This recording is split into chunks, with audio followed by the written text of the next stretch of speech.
módulo anterior, vimos como os princípios da indução eletromagnética permitem que o motor CC funcione. No entanto, na indústria pesada, a corrente alternada, ou CA, é geralmente utilizada, pois esta é a maneira como a eletricidade é distribuída e pode ser usada sem a necessidade de fazer a conversão para a corrente contínua.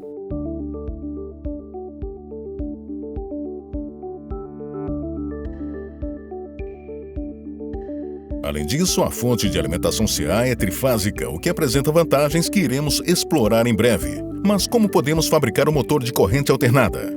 Vamos começar com o estator.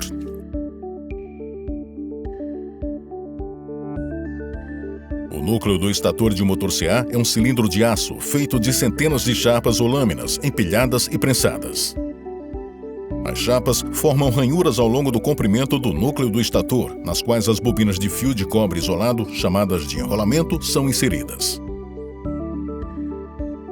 Quando energizados, os enrolamentos formam um campo magnético que é conduzido pelo estator, enquanto controla a distribuição do campo elétrico.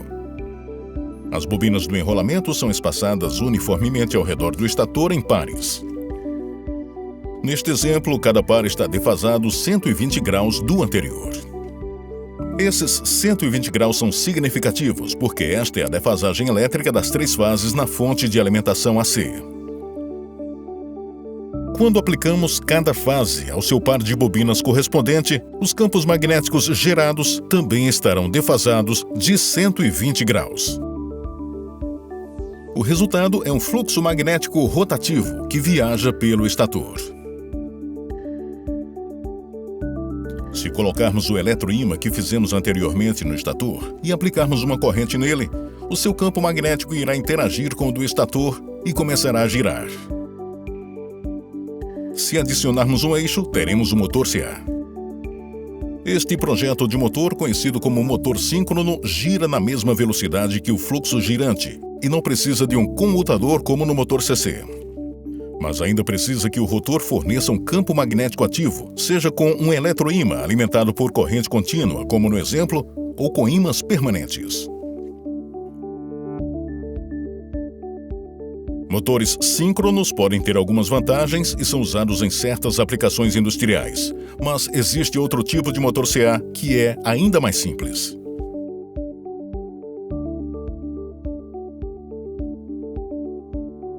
Vimos que se um condutor se move em um campo magnético, uma tensão é formada por indução.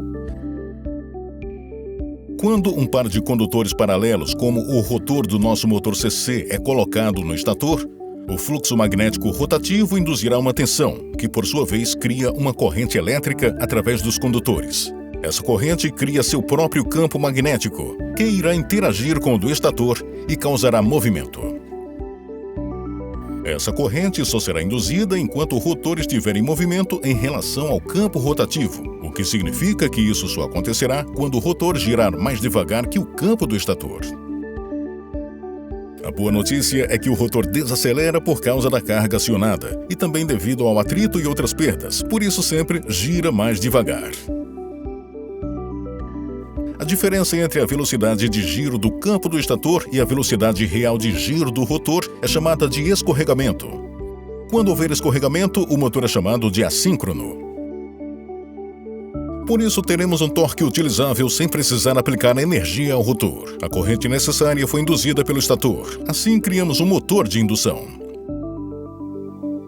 A maioria dos motores de indução industriais modernos usam rotores com condutores paralelos dispostos para formar um cilindro.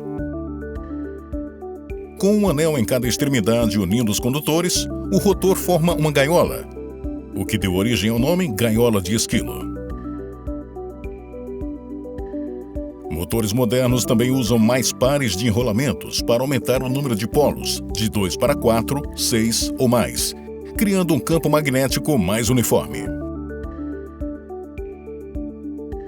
Ao aumentar o número de polos, a velocidade do motor diminuirá, com a rotação diminuindo pela metade cada vez que o número de polos dobrar.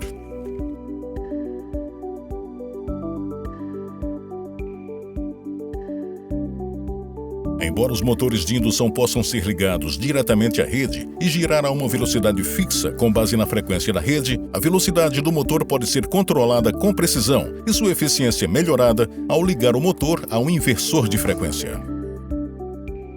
Veremos a importância da eficiência com mais detalhes no próximo módulo.